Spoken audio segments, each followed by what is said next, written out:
Quelqu'un avec moi? Alléluia. Gloire à Jésus. Philippiens chapitre 2.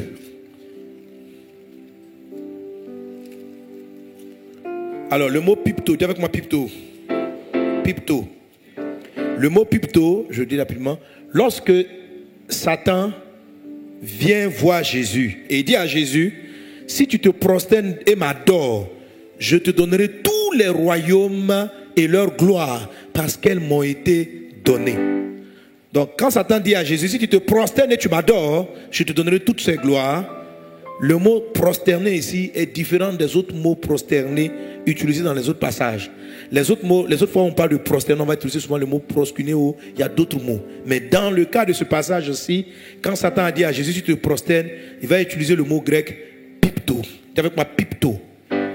Voilà. Donc le mot pipto, c'est une manière de se prosterner. C'est une prosternation, mais c'est une manière particulière de se prosterner.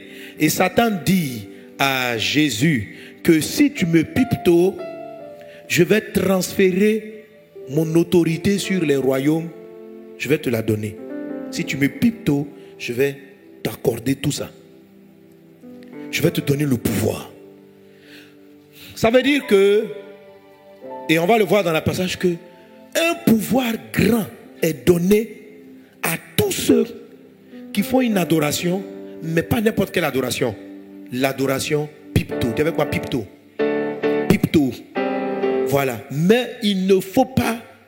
Je crée un verbe pour l'occasion. Hein. Le verbe quoi? Le verbe piptoer. Amen. Donc il ne faut pas piptoer le diable. Il ne faut pas piptoer des hommes. L'adoration pipto, même si tu respectes ton boss, tu respectes ton mari, tu respectes ton chef, pipto est une adoration qu'on donne à Dieu seul. Devant les hommes élevés, on s'humilie. Est-ce qu'on est ensemble? On s'humilie. Mais pipto, là, c'est pour Dieu. Malheureusement, dans le camp du diable, certains hommes piptosent, pipto, quelque chose à Satan, et ils piptosent les hommes. Et vous allez voir, la dernière fois j'enseignais là-dessus, j'ai montré que vous allez voir que quand un chef a un homme qui est le pipto, quand un chef, un président, vous allez voir que le président, il donne beaucoup de pouvoir. Pas aux gens les plus forts en classe, pas aux meilleurs, pas aux gens les plus brillants. Dans le gouvernement, les gens qu'il place bien haut placés, c'est ceux qui le piptosent le mieux. Ouais.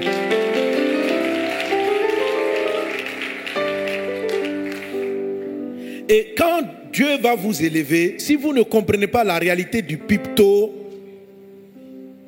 si tu ne comprends pas le truc du pipto, tu ne vas pas monter. C'est pourquoi les gens souvent les plus brillants, lorsque quelqu'un a beaucoup de connaissances, ils refusent de pipto. Pipto, c'est un grand secret spirituel. Dis avec moi pipto. Pipto. Alléluia. Gloire à Dieu. Amen. Alors, le mot pipto veut dire quoi? Le mot pipto, dans le grec, c'est se prosterner, mais vous savez, quand vous vous prosternez devant Dieu, vous élevez Dieu. Ça veut dire quelqu'un qui se prosterne. Se prosterner, par exemple, je me couche, je me mets à même le sol. Je reconnais que Dieu est plus grand que moi. Lorsque quelqu'un vient puis il salue par un acte de genuflexion ou de prosternation, il veut dire tu es grand. C'est pas ça? Grand. Papa. Amen. Donc il dit tu es grand. Ok? Et il se prosterne.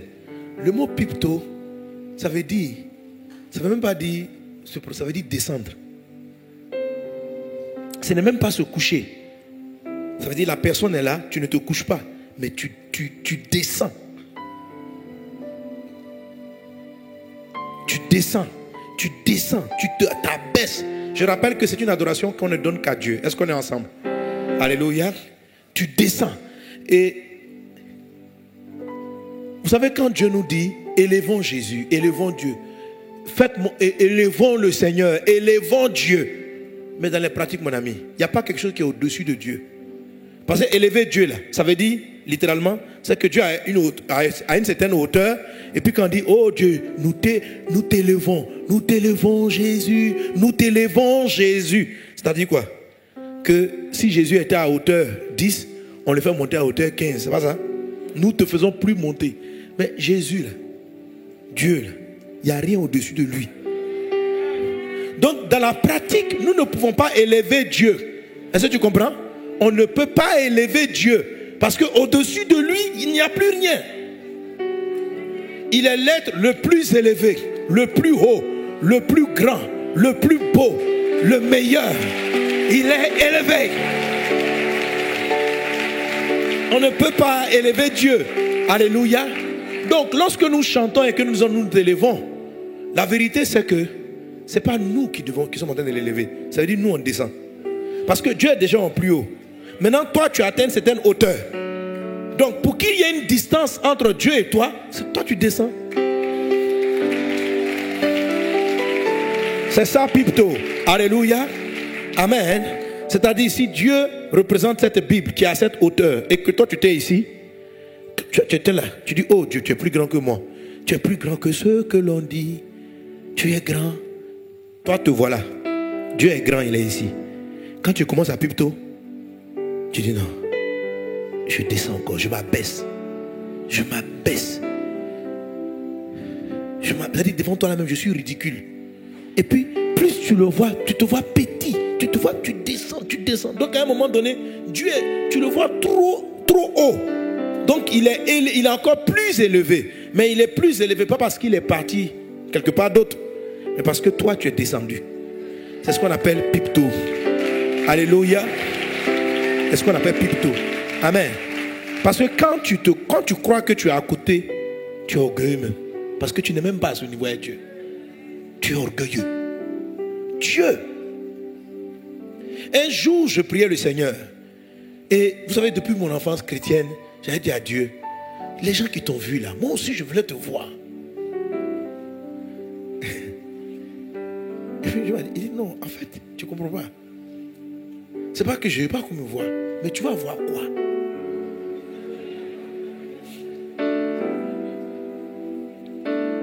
Il dit, toute image que tu peux avoir de moi est réductrice. Elle me réduit. Toutes sortes d'images. Qu'est-ce que tu peux voir? Je dis, tu peux pas. Je dis, je veux voir quoi? Il dit, est-ce que tu peux regarder le soleil malgré la distance, malgré les nuages, malgré les différentes couches atmosphériques? Est-ce que tu peux fixer le soleil 1 minute? Bon. Il dit, la gloire du soleil n'a rien de comparé avec ma lumière. Donc, si je viens te révéler, je viens te montrer, je me montre à toi tel que je suis. Comment tu peux me supporter? Un petit soleil que j'ai fabriqué d'un claquement de doigts. Quand Dieu a claqué les doigts, là, il a créé en même temps toutes les étoiles. Or, le soleil est une des plus petites étoiles dans notre système solaire. Ça dit, Dieu a fait comme ça. Ça dit, les soleils, là, il y en a des milliards et des milliards. Et c'est Dieu qui les a fait. Il dit, tu veux me voir? Tu veux voir ma lumière? Comment tu vas le faire? Tes yeux ne peuvent pas. Tu lui dis, tu veux que je te montre quoi? Je dis, ah. Et puis j'étais dans ma chambre. Et l'esprit m'a dit, et dans la chambre, on voyait un arbre. Il dit, tu vois l'arbre là? Et puis, il y a des fourmis là-dessus. Il y a des insectes. Il dit à l'instant ce qu'elle va faire, ce qu'elle pense. Il dit à côté là-bas, il y a un chien. Je sais à la seconde à quoi rêve le chien. Ce qu'il va faire. Mais ce n'est pas le seul chien. Tous les chiens du quartier, à la seconde près, je sais ce qu'ils pensent. Maintenant, je te dis, ce n'est pas eux seuls. Tous les chiens de la terre. Il dit, pendant que le chien est en train de rêver, je suis avec la biche et je sais ce qu'elle pense, ce qu'elle voit. Il dit, je peux te dire exactement à l'instant où tu es, sous ton sol, il y a combien de termites. Je peux te dire, il y a combien de termites. Je peux te dire exactement, il y a combien de moustiques dans ton jardin. Je peux te dire exactement, il y a combien de moustiques dans le jardin de voisin. Je peux te dire exactement le nombre de fourmis qui sont quelque part. Je peux te dire exactement, à la seconde près. Je peux te dire. Tu vois le chien qui est couché là-bas, je peux te dire, il y a combien de puces dans son corps. Je suis conscient de toutes ces choses-là en même temps. Sur toute la terre, chaque espèce, chaque chose qui vit, chaque chose qui bouge, ce qui vit comme ce qui ne vit pas, je sais à l'instant. Qu'est-ce que tu peux voir quoi?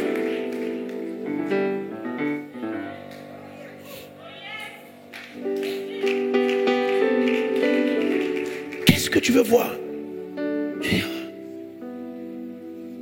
Qu'est-ce que tu veux voir? Et puis donc il dit toute la terre, je sais tout ce qui se passe.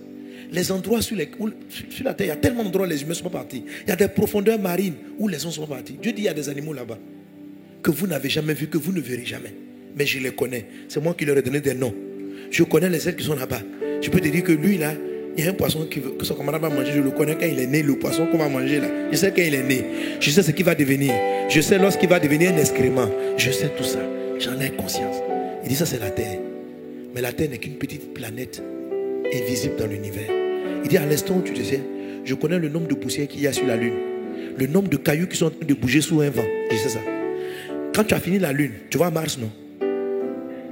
Je sais, quand il y a une tempête qui serait là-dedans, je peux te dire, il y a combien de sable dans la tempête.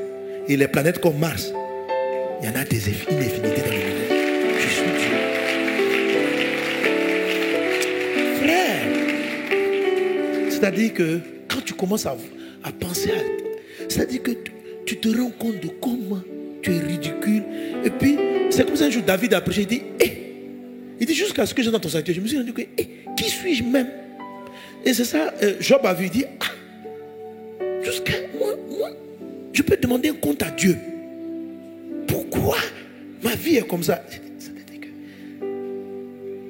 C'est-à-dire que quand tu as fini de voir ça, c'est-à-dire pourquoi tu as dit, oh Dieu, depuis là tu n'étais pas souvenu de moi. Depuis là, mais est-ce que tu sais que tu n'es rien? Ça dit que, c'est-à-dire où tu es là. Alléluia. Dieu sait la flamme qui se promène sur le soleil. Donc c'est-à-dire que, vous savez, je crois que quand tu commences à dire, c'est-à-dire que tu vois que tu t'es vu trop grand. C'est-à-dire que tu te crois que tu es important et que ta vie est importante. Tu ne sais pas que, c'est-à-dire que tu crois que tu es. Et quand tu observes tout ça, tu vois que il y a eu des milliards d'ans qui sont passés sur la terre qui sont là. Tu n'es rien dans l'histoire. C'est-à-dire que vraiment, tu peux lui faire quoi? C'est-à-dire, tu vas te fâcher. Tu n'es rien. Quand tu commences à voir ça, c'est ce qui fait que tu es en train de descendre pour te rendre compte de combien tu es ridicule. Et puis tu parles, oh Dieu, si tu es Dieu, montre-moi.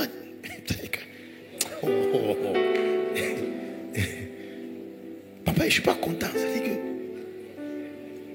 mais est-ce qu'on, tu vois, c'est-à-dire même entre les humains et puis les fourmis, imagine une fourmi qui a tes pieds, puis elle veut te dire qu'elle n'est pas contente de la manière dont tu as dormi la nuit. C'est-à-dire que la fourmi est là. La fourmi, quand tu as dormi hier nuit, ton bras, ton doigt est parti, a failli l'écraser. Donc elle est fâchée là-bas. Oui, vous les hommes là, vous bavardez. Quand vous dormez mal. Vous venez, vous allumez l'eau, vous ne savez même pas qu'on est là et puis on est emporté dans les... Est-ce que tu sais même ce à quoi pense la fourmi? C'est-à-dire que est-ce que... Ça c'est la fourmi, ça c'est la distance entre toi et la fourmi. Maintenant, la fourmi qui n'est rien.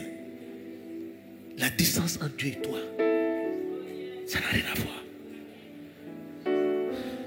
Alléluia. Et puis pendant que j'adorais la distance, c'est-à-dire la grandeur de Dieu, j'ai commencé à voir.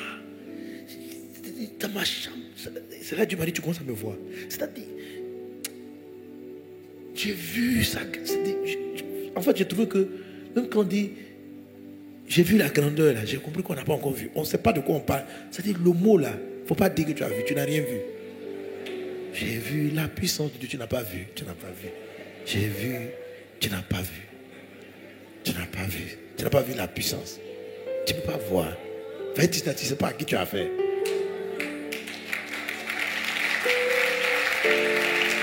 Tu n'as aucune idée. Tu n'as rien vu. Tu n'as pas vu. Et j'étais là ébloui. J'ai dit donc Dieu, maintenant nous là, c'est comme si on n'existe pas. Donc c'est même pas la peine. Et puis, Dieu m'a montré, il est venu encore, il m'a montré son amour dans le petit. C'est-à-dire, même malgré qu'on soit si petit, Dieu est dans le détail. C'est-à-dire, en même temps qu'il est très loin, mais il s'intéresse à toi au point de connaître les cheveux de ta tête. C'est-à-dire que je me dis que quand tu es trop grand, est-ce que tu tiens compte même de la fourmi? Mais Dieu, dans toute sa grandeur, il vient s'occuper de la fourmi. C'est-à-dire, il vient, puis quand tu passes ton pain, il te dit, ma fille, oh Dieu, tu as perdu 4 cheveux. Tu vois, c'est-à-dire, tes cheveux l'intéressent. Il dit, même les cheveux de vos têtes, je les ai comptés. Mais il n'est pas compté parce qu'il sait, juste par amour. Parce que tu l'intéresses. Donc, un si grand Dieu qui a créé Jupiter, qui est loin, je l'intéresse aussi. Oui. Il m'aime à ce point-là, oui. Lorsqu'il a pris une forme humaine pour mourir pour moi. Mais pourquoi? Donc, quand tu vois sa grandeur, tu vois son amour, c'est-à-dire, ouais, alléluia. Vous voyez, frère, si vous avez bien suivi, je vous amène dans une adoration pipto.